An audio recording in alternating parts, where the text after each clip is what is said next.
like a parabola, but the rest of it is it's gonna twist around. Nothing is gonna move. It's not gonna move just like this. It's gonna twist around. This is gonna be hard to draw, but as long as you guys get my point, you guys see what I'm saying? It's gonna basically circle around as it moves. But there's gonna be one point in that tennis racket known as the center of mass. And this center of mass is going to look like this parabola. But the rest of it is going to kind of twirl around, okay? So that very middle point that goes in this parabola is the center of mass, and we can calculate that. That's basically the balance point. It's also known as what? What's the other name for this? Center of gravity. Yeah, gravity. Okay. Now, if we want to calculate that, this is something you're not likely going to see, but let's talk about this briefly. Basically, if we want to calculate the center of mass of that tennis racket, all you have to do is put it in a Cartesian graph, okay, with your y and your x and your z. Z is the three-dimensional one coming at you, okay? And all you got to do is you just simply place it right on that Cartesian graph, okay, sitting right there. It doesn't matter where you place it. We're always going to be able to calculate the same center of mass. And then what you do is you break up that geometric shape you have into the simplest shapes that you can possibly think of. So I would see an oval here, and then I would see a little rectangle there. Okay. Next, what you have to do is you have to remember the center of mass equation. Anybody remember that? So we have to basically do it for the x-coordinate, the y-coordinate, and the z-coordinate for this orientation. So first, let's talk about the x. Anyone remember? m1 x1 plus m2. So we only have two shapes, so there's only going to be two of them. Divided by total mass. Okay, so what did we just do? M1 and x1 is for the first shape. Okay, so I'll say the circle. M1 is the mass of that shape, so whatever your mass of your tennis racket head is, times x1. And this is a little bit different. This is the very middle point of wherever you placed it on this graph. It doesn't matter how you oriented this, as long as you just pick the very middle x-coordinate.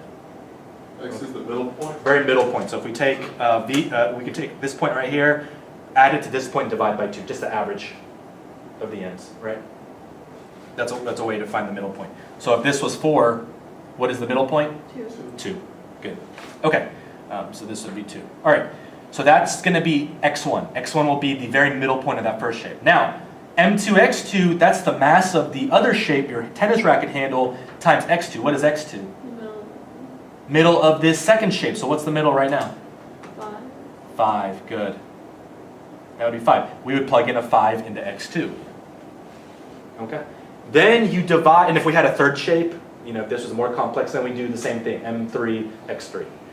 Then we divide by the total masses. So m1, mass of the head, plus m2, mass of the tennis racket. Okay.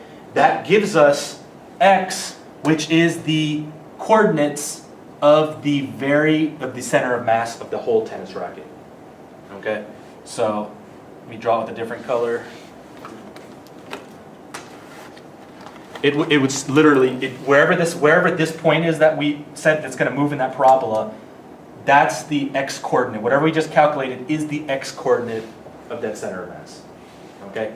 We then do the same exact thing with the y, except we're looking at m1, y1 plus m2, y2 divided by m1 plus m2 again. Okay? That's going to give us the y coordinate to this little red dot, which is the center of mass.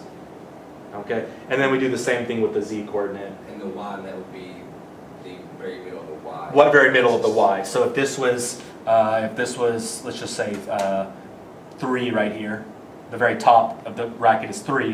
What would be the middle coordinate? 1.5. Yeah. How do you do the V? A z, I mean, they'll tell you it's the tennis racket is an inch wide, or they'll give you in meters. It might be, let's just give it 0.2 meters wide. So the z is just 0.1. It's just half of whatever the width is. That's all. Z is the easiest if you just think of it's just half of the width. Okay. Now remember, so everyone understand that no matter where we can place this tennis racket standing up. Okay.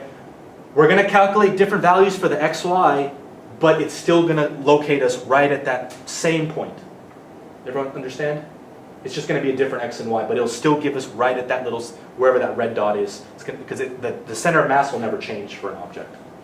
Everyone clear? All right, force, what's the equation? F equals MA. F equals ma, good. So net force will generate a net acceleration. Okay. Newton's first law of inertia. Anyone have any idea what inertia is? The more mass it has, the more like it's supposed to keep moving. Okay, it's going to sort of resist force. Good. So the more mass it has, the more resistance it is to forces that will change its velocity, that will create acceleration. Very good. So that's why mass is constant everywhere in the universe, right? Because no matter what, if I push a big boulder here on Earth, it's going to resist my force. Isn't it? Same on Isn't Mars. the one that they just say an object in motion will stay in motion? Will stay in motion. Yep. Exactly. Unless acted on by that. Unless it's acted out by a net force. So that whole concept is the same thing here on Earth. It's the same thing on Mars, same thing on the moon, anywhere on Earth, anywhere in the universe. It takes a certain force to push an object. Very good. So it all has to do with net force. What is Newton's second law? Equals MA. F equals ma. Simple as that. What is Newton's third law? All objects things are equal and opposite forces. Every time you push on an object, the object's pushing back on you with the same force. So if I push on that boulder with 100 newtons, what's the force that boulder pushes on me? Negative 100. Negative 100 newtons. Force is opposite but equal. Okay, opposite but equal. Very good. All right, the gravitational force equation, we already said what it is. What is it? G and 1 and 2 over R squared. GM, M1, M2. Okay, very good. But there's one key, one point. Sometimes, or a lot of the times, they'll write it in as negative.